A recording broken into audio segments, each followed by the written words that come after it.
किसान भाइयों नमस्कार। आप देख रहे हैं यूपी CSR का ये फेसबुक लाइव कार्यक्रम मिठास और मैं डॉक्टर SK पाठक आप सभी का स्वागत करता हूं। ये किसान भाइयों कुछ जगहों पे ये गन्ने में ये लक्षण दिखाई पड़ रहे हैं, तो आइए आज हम चर्चा करते हैं। डॉक्टर सुजीत प्रताप सिंह हैं जो कि पादप रोग वैज्ञानिक हैं हमारे गन्ना शोध परिषद में। डॉक्टर साहब, ये लक्षण कई जगहों पर दिखाई पड़ रहा है, क्या है ये? किसान भाइयों में संशय है कि ये रेड राट है, तो क्या चीज़ है ये?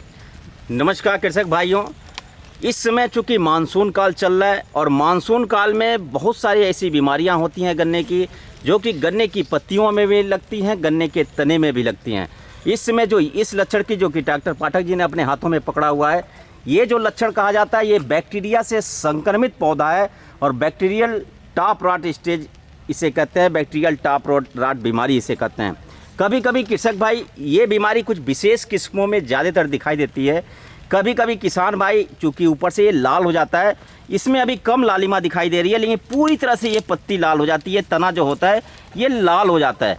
और लाल होने की वजह से कुछ किसान भाई इसको रेड राट भी समझ जाते हैं। उस स्थिति में वैरायटी में यदि रेड राट की संज्ञा देते हैं तो निश्चित रूप से कहीं न कहीं भयावता की स्थिति आ जाती है और वैरायटी की जो वैरायटी का नाम भी बेकार होता है। ये बैक्टीरिया से संक्रमित गन्ना है जो कि टॉप ऊपर वाले स्थिति में लगती है, ऊपर वाले हिस्से में ज़्यादातर लगता है।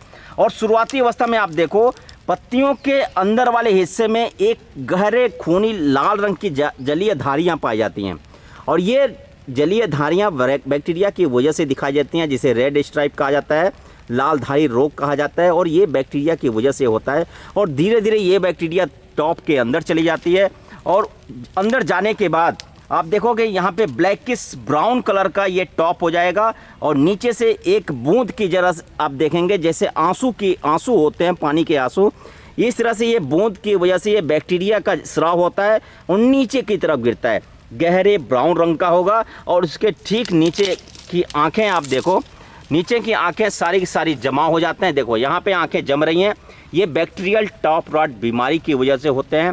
सारी की सारी आंखें जम जाएंगी। आंखें जमने के बाद पूरा का पूरा गन्ना सूख जाता है। इसलिए जैसे ही इस तरह के लक्षण दिखाई दें, निश्चित रूप से इसके प्रबंधन के उपाय करने चाहिए। यहाँ जड़ें भी आ जाती हैं क्या डॉक्टर साहब? यहाँ आँख के पास ये देखिए, यहाँ पे क्या ऐसा? बिल्कुल, बॉल इधर से दिखा, जहाँ से ये गांठें होती हैं, ऊपर वाले गांठों से जड़ों का भी विकास हो जाता है।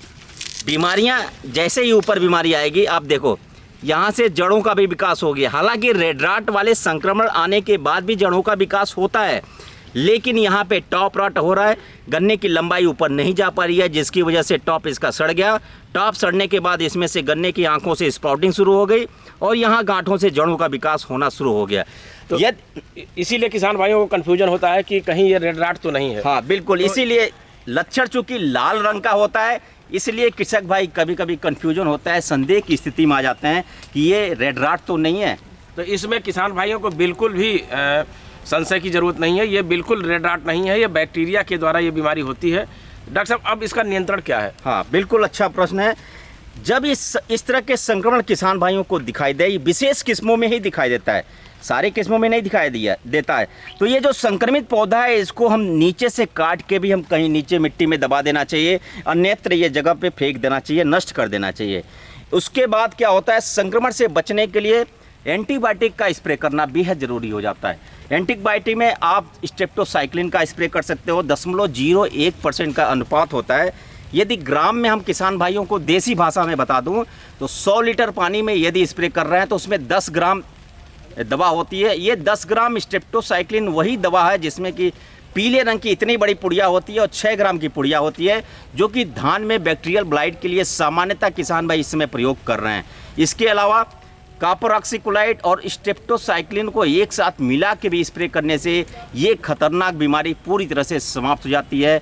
कासुगामाइसिन और कॉपर ऑक्सीक्लोराइड का जो मिक्सचर आता है 45% का, उसका भी 1 ग्राम प्रति लीटर की दर से यदि स्प्रे करते हैं तो इस तरह की खतरनाक बीमारी पूरी तरह से समाप्त हो जाती है। इस तरह से एंटीबायोटिक्स स्ट्रेप्टोसाइक्लिन जो कि टेट्रासाइक्लिन और स्ट्रेप्टोमाइसिन का 90 और 10 के अनुपात का मिक्सचर होता है, इसका स्प्रे करके किसान भाई इस बैक्टीरियल टॉप रॉट बीमारी से 100% 1 सप्ताह में निजात पा सकता है। पूरा का पूरा गन्ना आपका स्वस्थ हो जाएगा। तो मुझे लगता है अब किसान भाइयों को कोई इसमें संशय नहीं होगा। और जो डॉक्टर साहब ने बताया कि आप जो स्ट्रेप्टोसाइक्लिन और का प्रयोग कर सकते हैं, प्लस आप कॉपर ऑक्सीक्लोराइड को भी मिला करके। हाँ। डॉक्टर साहब, क्या ये कहा जाता है कि कॉपर ऑक्सीक्लोराइड को किसी के साथ नहीं मिलाना चाहिए, तो क्या हम बैक्टीरियोसाइड के साथ मिला सकते हैं? हाँ, बहुत ही अच्छा प्रश्न है। चूँकि कॉपर ऑक्सीक्लोराइड चूँकि एलिमेंट होने की वजह से हम लोग रिकमेंड नहीं करते कि किसी अन्य दवाओं के साथ, किसी इंसेक्टिसाइड के साथ मिलाएं। लेकिन ये अगर कंपेटिबिलिटी की बात करें कॉपर ऑक्सीक्लोराइड की, स्ट्रेप्टोसाइक्लिन या जो बैक्टीरियोसाइड होता है, चाहे स्ट्रेप्टोसाइक्लिन हो या टेट्रासाइक्लिन हो या कासुगामाइसिन हो, इन तीनों के साथ बहुत ही अच्छा कंपेटिबल होता है। इसके साथ आप किसान भाई कॉपर ऑक्सीक्लोराइड को मिश्रित करने के बाद स्प्रे करने से किसी भी तरह के दुष्परिणाम नहीं प्राप्त होते हैं।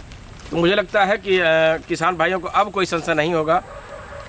अब पुनः एक नए विषय के साथ मिलेंगे, तब तक के लिए नमस्कार।